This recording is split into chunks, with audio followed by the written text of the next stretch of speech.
Olá, terceiro ano, tudo bem? Nós vamos continuar a trabalhar com a ideia da petição inicial. Lembra? A gente terminou a última aula falando dos requisitos da petição inicial. Nós já vimos a autoridade, né, o endereçamento, a necessidade de descrição do autor e do réu, vimos a necessidade de fazer de modo bastante rígido, de bastante adequado a colocação da causa de pedir, né, dos argumentos de fato, dos argumentos jurídicos. Vimos também rapidamente a necessidade de se apontar o pedido, né, aquela pretensão que ao final você deseja que o juiz, o Poder Judiciário reconheça, declare, proteja, e esse vai ser um objeto de um estudo mais detalhado, que é um capítulo inteiro que trata sobre o pedido. E nós vamos então falar agora do quinto inciso.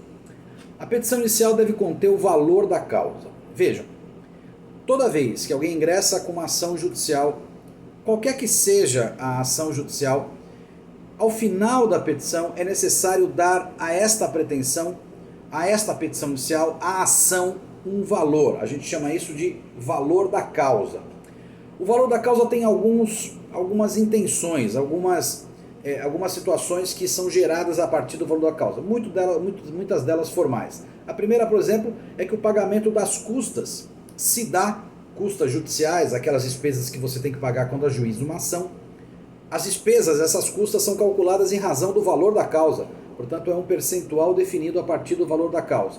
A outra coisa importante é que muito provavelmente, com raras exceções, a condenação do vencido, do perdedor, é um percentual exatamente sobre esse valor da causa corrigido, portanto, na época da sentença. Há uma possibilidade também de que o valor da causa seja suficiente para definir a possibilidade ou não de recursos. Isso não é muito comum, é muito esporádico, mas há uma norma nesse sentido de que causas abaixo de determinado valor não terão duplo grau de jurisdição automático. Então, o valor da causa funciona como algum elemento formal para algumas situações processuais. Há um artigo no Código, o artigo 291, que trabalha como se apura o valor da causa.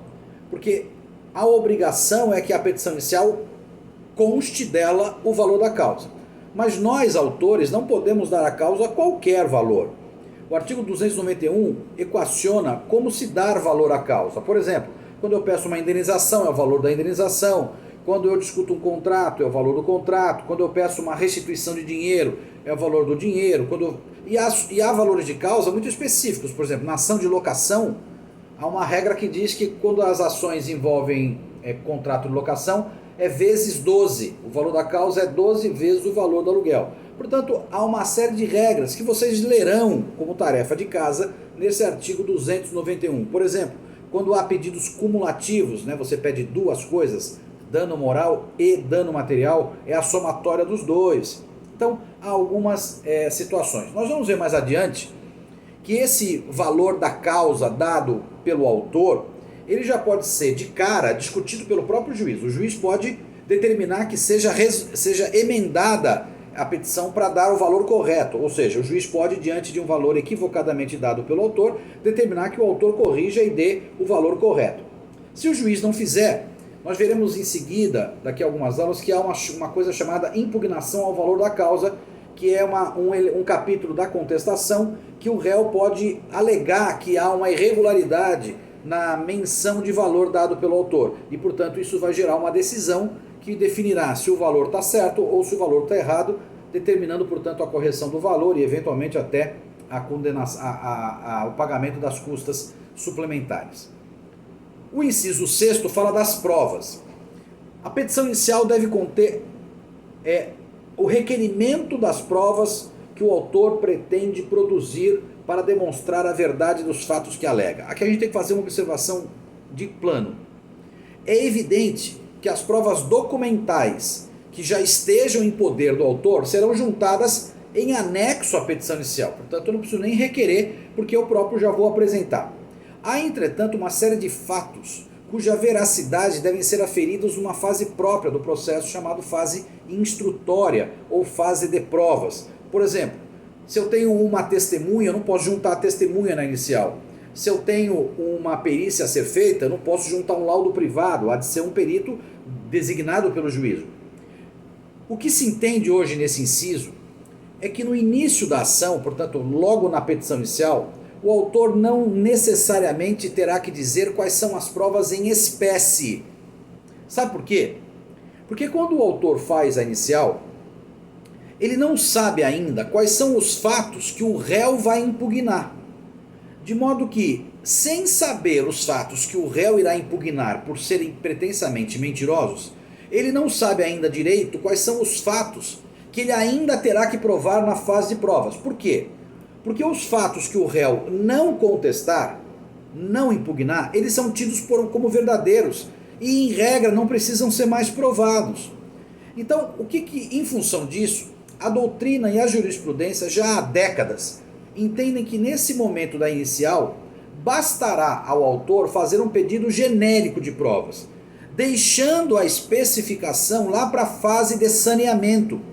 Nesta futura fase de saneamento, pessoal, quem é estagiário sabe disso, provavelmente vai ter um despacho do juiz dizendo assim: especifiquem as partes, as provas que pretendem produzir. Ora, lá naquele instante nós vamos especificar, portanto, dar espécies, de modo que agora no começo nós podemos fazer apenas genericamente esse apontamento de provas. É uma frase que a gente usa no final da petição inicial, mais ou menos assim: requer a produção de todos os meios de prova admitidos em direito. Esse requerimento é o que basta, inclusive no exame de OAB, é o que basta para que você tenha o requerimento cumprindo o inciso 6º. O inciso 7º diz que deve conter a opção do autor pela realização ou não da audiência de tentativa de conciliação, que é aquela que trata do artigo 334. Aqui eu reputo um equívoco do inciso 7º. Na verdade, o novo rito comum do Código atual, ele diz que a audiência de tentativa de conciliação é o primeiro ato do processo, antes mesmo da contestação do réu, ou seja, o réu é citado para contestar a ação e intimado a comparecer a uma audiência de tentativa de conciliação antes da necessidade de apresentar a contestação. Portanto, o primeiro ato de um processo hoje de rito comum é a tentativa de conciliação naquele ambiente do SEJUSC, lá do Centro Judiciário de Solução de Conflitos. Ora, se a regra é ter a audiência, não é razoável que a petição inicial diga que o autor precisa optar por tê-la, porque a regra é ter. Entretanto, os parágrafos do artigo 334 permitem que a audiência não seja realizada por vontade do autor e do réu. Então, na verdade, o que eu acho que o inciso 7º devia ter dito é a opção do autor por não realizar a audiência. Porque então, se o réu disser também não quero, a audiência é dispensável. Agora, não adianta o autor dizer que não quer e o réu dizer que quer, porque querer é o normal, realizar a audiência é a regra. Então, essa audiência só não se realizará se o autor disser expressamente que não deseja e o réu disser expressamente que não deseja. Salvo essas situações, há algumas outras, mas a gente vai ver no momento próprio, que nós vamos estudar numa aulinha só essa audiência de tentativa de conciliação. Então, me parece que esse inciso 7º tem esse defeitozinho, ele devia ter dito a opção por não realizar, porque por realizar não precisaria mais ter essa necessidade, tá bom?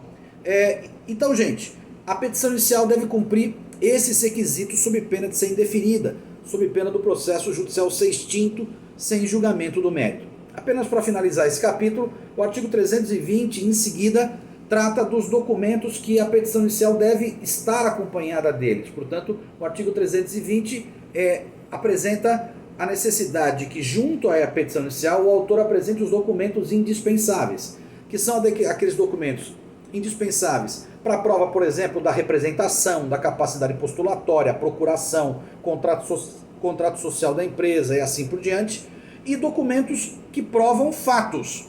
Portanto, se eu sou casado, certidão de casamento, se eu sou dono, a matrícula do imóvel, se eu sou servidor público, a minha matrícula de servidor público, se eu quebrei a perna, o documento que comprova que eu quebrei a perna. Portanto, tudo aquilo de documentação que for essencial, ou para a prova dos pressupostos processuais, ou para a prova dos fatos que você está embasando o seu direito, devem acompanhar a petição inicial, que são o que a gente chama de requisitos extrínsecos da petição inicial.